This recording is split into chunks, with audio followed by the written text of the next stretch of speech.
नमस्कार, मैं सुष्मिता मिश्रा। आप देख रहे हैं 4 PM न्यूज नेटवर्क। नागपुर हिंसा ने महाराष्ट्र ही नहीं देश में भी सबको हिलाकर रख दिया। औरंगजेब की कब्र के बाहर प्रदर्शन को लेकर अचानक 200 से 300 लोगों की भीड़ आ धमकी। बताया जा रहा है कि इसी बीच अफवाह फैल गई कि मुस्लिम समुदाय के पवित्र ग्रंथ को जलाया गया। ऐसे में वहां पत्थरबाजी की स्थिति पैदा हो गई। कई घरों में पथराव हुआ और वाहनों को आग के हवाले कर दिया गया। एक प्रत्यक्षदर्शी ने बताया कि ये सभी बाहरी लोग थे और एक ही समूह के थे और उन्होंने अचानक घरों को निशाना बनाना शुरू कर दिया। बाहर खड़ी गाड़ियों में तोड़फोड़ की। पहले कभी ऐसी घटना नहीं हुई। भीड़ में एक भी चेहरा जाना पहचाना नहीं था। हमें डर था कहीं कुछ अनहोनी ना हो जाए। आपको बता दें कि लोगों ने कहा कि भीड़ ने योजना बनाकर हमला किया था। वे हमारे इलाके में आए और पत्थर फेंके। 8 गाड़ियों में तोड़फोड़ की, 2 गाड़ियों को आग लगा दी। इसी भीड़ में लोग मुखौटे पहने हुए नजर आए। स्थानीय लोगों ने यह दावा किया कि उनके पास पेट्रोल बम थे। सुबह जब विरोध प्रदर्शन शुरू हुआ तो पुलिस ने हस्तक्षेप किया। रात में महाराज की मूर्ति वाले स्थान और अन्य क्षेत्रों पर पत्थर फेंके गए और गाड़ियों में आग लगा दी गई। अग्निशमन कर्मियों और कर्मचारियों के साथ मारपीट की गई, जिसको लेकर अब तक यूपी में भी सियासत तेज हो गई है। अखिलेश यादव, मायावती, चंद्रशेखर समेत तमाम विपक्षी नेताओं और पार्टियों ने बीजेपी का जमकर विरोध किया और बीजेपी पर आरोप लगाते हुए कहा कि बीजेपी यही चाहती थी।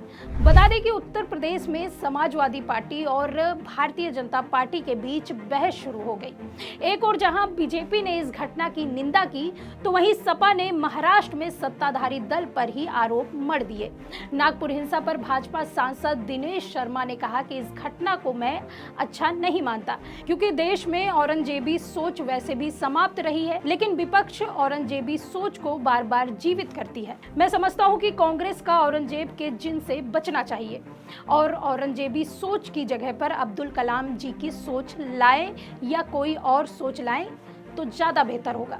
दूसरी ओर समाजवादी पार्टी के नेता और राज्यसभा के सांसद रामगोपाल यादव ने कहा कि बीजेपी यही चाहती है और वही हो रहा है। इसी कड़ी में आजाद समाज पार्टी काशीराम के नेता और उत्तर प्रदेश स्थित नगीना से लोकसभा सांसद चंद्रशेखर आजाद ने महाराष्ट्र में नागपुर हिंसा पर तीखी टिप्पणी की है और उन्होंने भारतीय जनता पार्टी पर निशाना साधते हुए कहा कि ये 2 गज नीचे जा रहे हैं।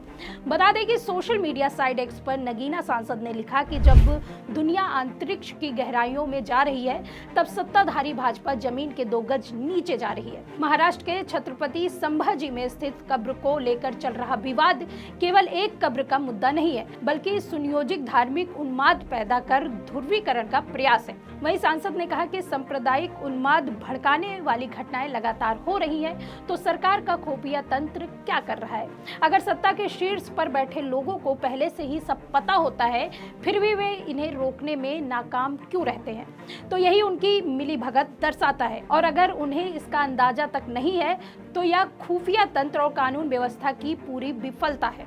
और उन्होंने कहा कि यह सरकार की नाकामी है कि वह देश और अमन चैन बनाए रखने में असफल हो रही है। मैं सभी से शांति बनाए रखने की अपील करता हूं और महाराष्ट्र के मुख्यमंत्री से मांग करता हूं कि वह नफरत फैलाने वालों पर कड़ी कार्रवाई करें और साथ ही सुनिश्चित करें कि किसी भी समुदाय की धार्मिक भावनाओं से खिलवाड़ करने वाले तथ्यों पर तत्काल कड़ी कार्रवाई हो जाएगी। इससे पहले बसपा सुप्रीमो मायावती ने भी कार्रवाई की मांग की है। उन्होंने कहा है कि इस तरह से हालात बेहद खराब हो रहे हैं। वहीं उन्होंने ये भी कहा कि किसी की कब्र या मजार को तोड़ना ठीक नहीं है, इससे आपसी सौहार्द को नुकसान हो रहा है। वहीं कांग्रेस सांसद इमरान मसूद ने भी नागपुर में हुई हिंसा को लेकर सरकार पर निशाना साधा और नफरत की राजनीति करने के आरोप लगाए और उन्होंने कहा कि पुलिस तो मूक दर्शक बनी हुई है। पुलिस क्या देखेगी? मुख्यमंत्री गृह जनपद है, उन्हें देखना चाहिए कि ये क्या हो रहा है। क्या आगजनी हो रही है? नफरत के नाम पर कहां तक लेकर जाओगे? नफरत के नाम पर अगर आग लगाओगे तो देश में शांति और अमन खराब होगा।